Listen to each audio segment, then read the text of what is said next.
Welcome to Big Daddy's Storytime. We're reading Walt Disney's Bambi, Friends of the Forest. Wake up, everyone, chirped the bluebird one fine autumn morning. The prince is here. Bambi's friends watched as the handsome fawn walked gracefully down the path.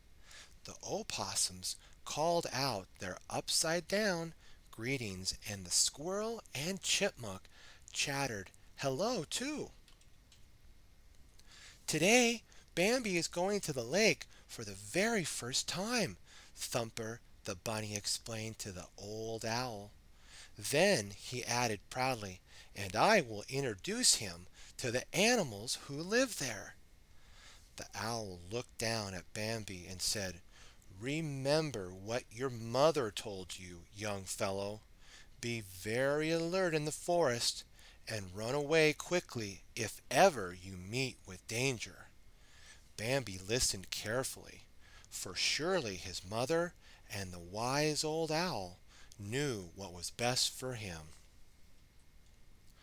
Not far away, Thumper's sisters had discovered a small hollow log.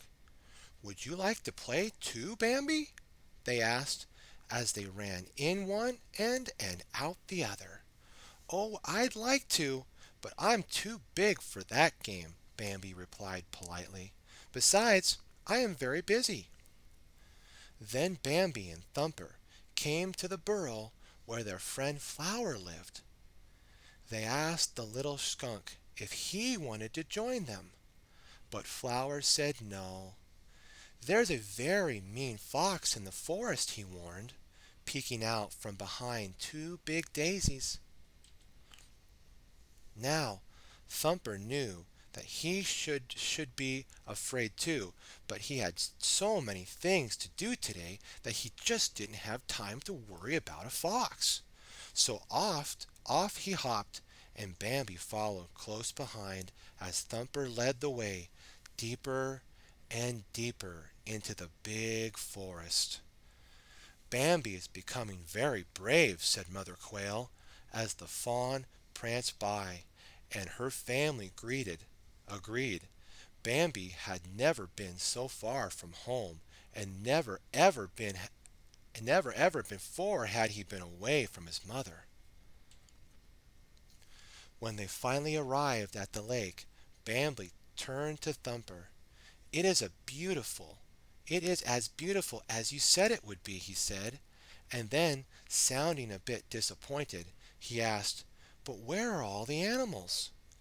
Out of the tall grass came a big green frog. "They're here, all right," he told him, "but they're hiding. That wicked fox was here this morning." And then, with a hop and a plop, he disappeared into the water. The animals were there, and they soon came out, one by one, to meet the handsome prince. Mother Duck was the first to appear. She called to her ducklings, telling them to come out too. Bambi was delighted. He had never before seen birds who could swim, nor for that matter had he seen birds who could do such special tricks.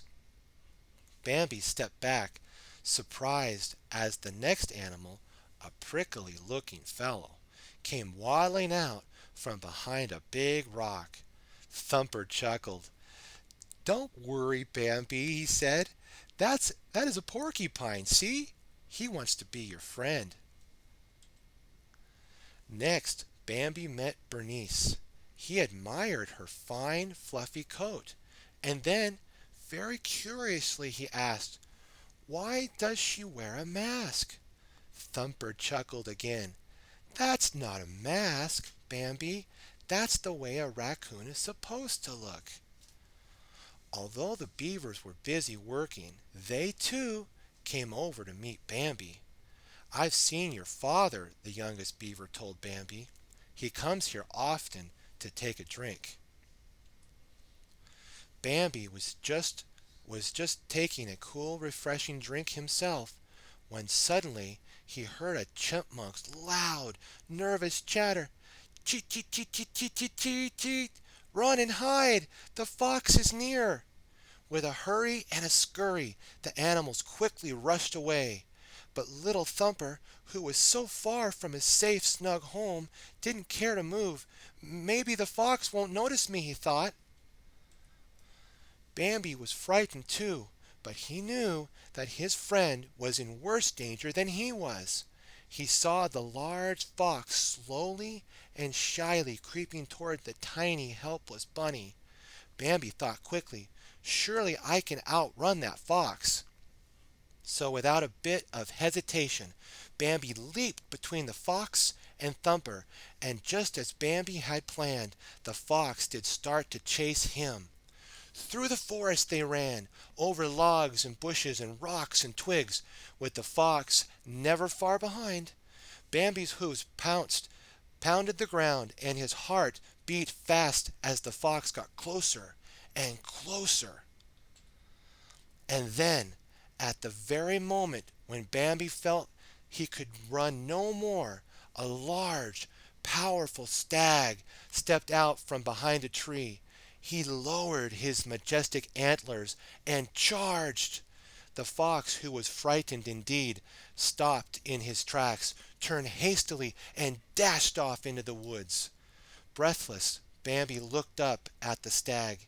He knew that this must be his father, the mighty king of the forest, whom his mother had told him so much about. The king spoke to his little son. You don't know it, Bambi, but you are much too young to outrun such a fox, he said in a deep, kindly voice. But I am very proud of you. The bluebird has told me how you helped your friend. That same bluebird also told everyone else what had happened, and by the time the animals arrived at the hill, they saw a very happy Bambi, safe and sound, standing proudly beside his father. Thumper, who was the happiest of them all, hopped over to Bambi and looked gratefully up at his friend. Thank you for saving my life, Bambi, he said. You're not only my best friend, but you're my bravest friend, too. What have we learned today, my friend? We have learned from Bambi that we should be brave. Also, we learned from Thumper that being brave is part of being a friend. Stay strong, my friends. Be sure to like, favorite, and subscribe. Stay tuned for more Big Daddy Storytime. God bless.